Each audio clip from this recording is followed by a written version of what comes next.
Le système nerveux est constitué de cellules spécialisées, les neurones. On en compte près de 100 milliards dans le cerveau humain. La fonction principale des neurones est de transmettre un message nerveux. Chaque neurone possède un corps cellulaire enfermant un noyau comme la plupart des cellules de notre organisme, de nombreux prolongements cytoplasmiques récepteurs, les dendrites, véritables antennes, et un prolongement particulier appelé axone ou fibre nerveuse. C'est au niveau de cette fibre que le message nerveux va se propager. Un nerf comprend les axones de nombreux neurones. Le message nerveux est l'ensemble des informations qui transitent de cellules nerveuses en cellules nerveuses. Ce message est de nature électrique le long d'un neurone. Il se propage toujours dans le même sens, des dendrites vers la terminaison nerveuse en passant par le corps cellulaire et l'axone. Voyons de plus près à quoi ressemble ce message nerveux. Le long de la fibre nerveuse tout d'abord. Puisqu'il s'agit d'un signal électrique, on peut l'enregistrer grâce à un voltmètre.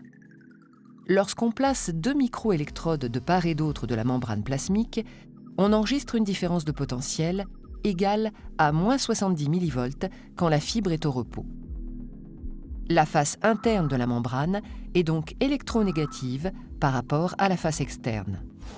Si on applique une stimulation d'intensité suffisante, la différence de potentiel monte brièvement à 100 millivolts avant de revenir au potentiel de repos. C'est ce qu'on appelle le potentiel d'action qui constitue l'unité élémentaire du message nerveux. Cette variation de potentiel membranaire dure environ 1 milliseconde.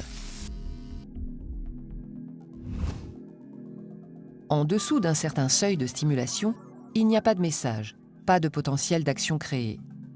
Au-delà d'un certain seuil, il y a création de potentiel d'action, tous toujours de même durée et de même amplitude. Le potentiel d'action, une fois créé, se déplace le long de l'axone vers la terminaison nerveuse.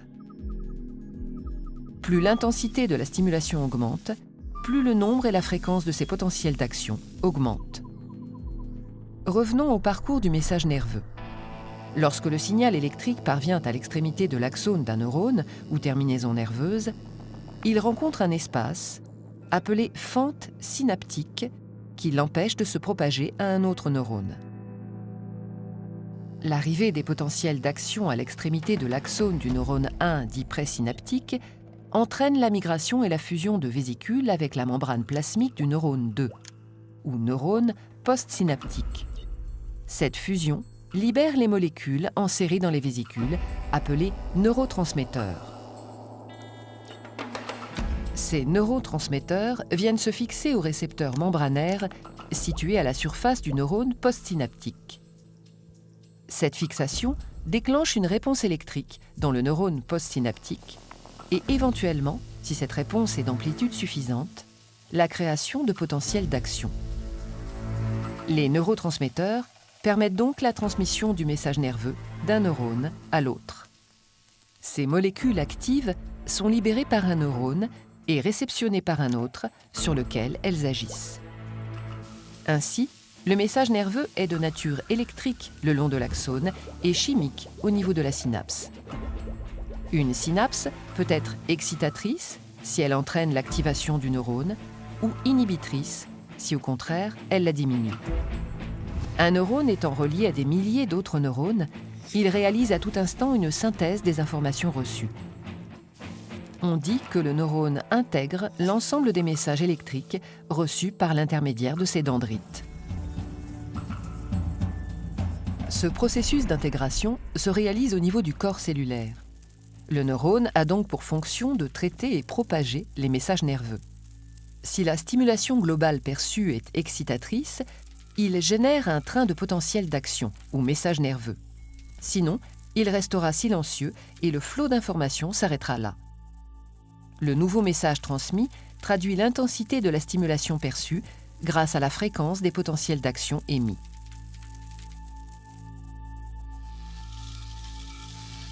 Le message nerveux qui se propage dans un incroyable réseau de fibres et de connexions résulte donc d'activités électrochimiques. Il constitue un moyen de communication à l'intérieur de notre organisme. Un signal simple, le potentiel d'action, permet de véhiculer des informations très diverses. Sensations, pensées, commandes de mouvement, régulation. De la même manière qu'une impulsion électrique, un bit, est le support de programmes informatiques très variés.